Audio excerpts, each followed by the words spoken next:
Hello, welcome back to Intro to the New Human class, and hope you guys are in the right place. My name is Karina Lee, and today we'll be talking about a remarkable human evolution in the history happening around 2035 called the Second Organ Era. It marks a major step of humans trying to integrate AI as an extension to their sensory system. Throughout today's lecture, we want you to bear in mind these questions. First, what is the core concept of the Second Organ Era? And why did it only last for a decade?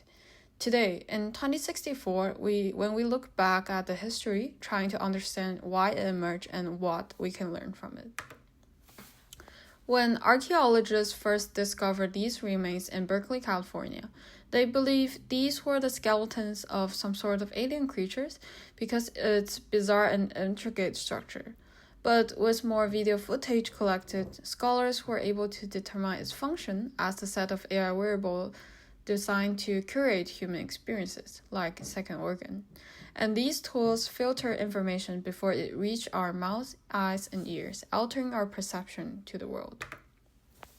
To be more specific about the system, second organ is the term that describes all AI-powered sensory extensions. Functioning like our natural sensory organs, they receive information from the world, process it, and present it to humans.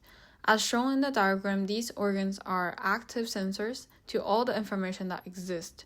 The human sensory system alone cannot handle large amounts of information like that.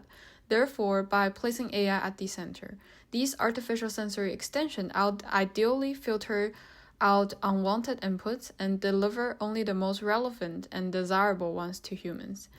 In the newly instrumented relationship, AI controls what humans can see, hear, and say, creating a refined version of our reality. Why did we name it this way? Not only because they function like our secondary organs, but also because of their organic form.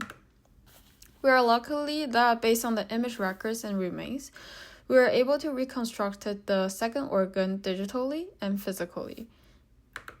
Second organ wearable includes three components, which are the second mouth, second ear, and the second eye.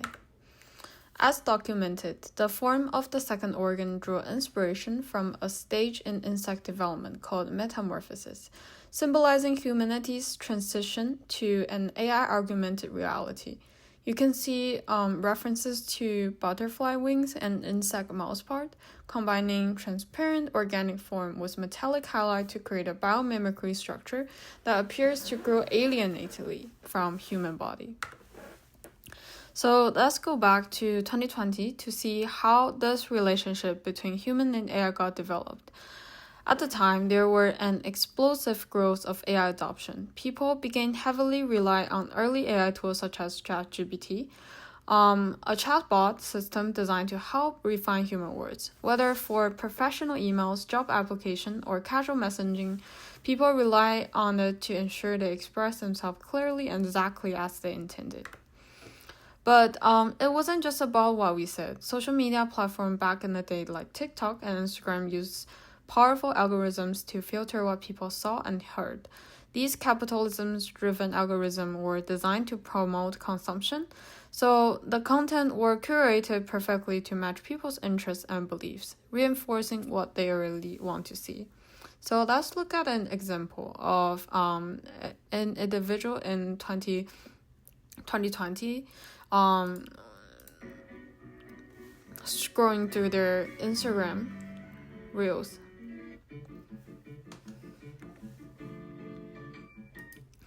So there is definitely a specific term used to describe this phenomenon, information cocoon. But when all these happened, AI still exists only on servers without the physical presences. By 2024, AI had been trained to know humans so well that researchers began integrating it into the human body, turning it into what we call the second organ. Starting with the second mouth, it always knows the right word to say in different contexts. The mouth will identify the person you are talking to and the context of this conversation with the help of second eye and second ear. Then, as the user speaks to the second mouth, it will polish speech simultaneously, For example, if the second mouse knows that I'm giving this lecture right now, so it should transform my words more formally in an academic tone. So it is essentially the same words, but polished to fit to the conversation context. And it perfectly know my voice, and it's gonna output the context for me with my voice. Moving on to the second year. Sometimes other people's word can be mean and hurtful, right? And or the content can be simply influence your mood, like stressing you up. The second year was designed to block information and potentially would makes you feel annoyed or sad. It claimed to cut the source of negative emotions. For example, if this is our feedback on the thesis project, through second year, all the harsh words are gonna be positive, such as this. Lastly, we're gonna introduce the second eye. As you may notice, this second organ stays active alerts when individuals is having conversation with others. The eye will not only capture images to define the context for the second mouse, but it will also use to analyze other people's feedback while deciding what information to block through the ear.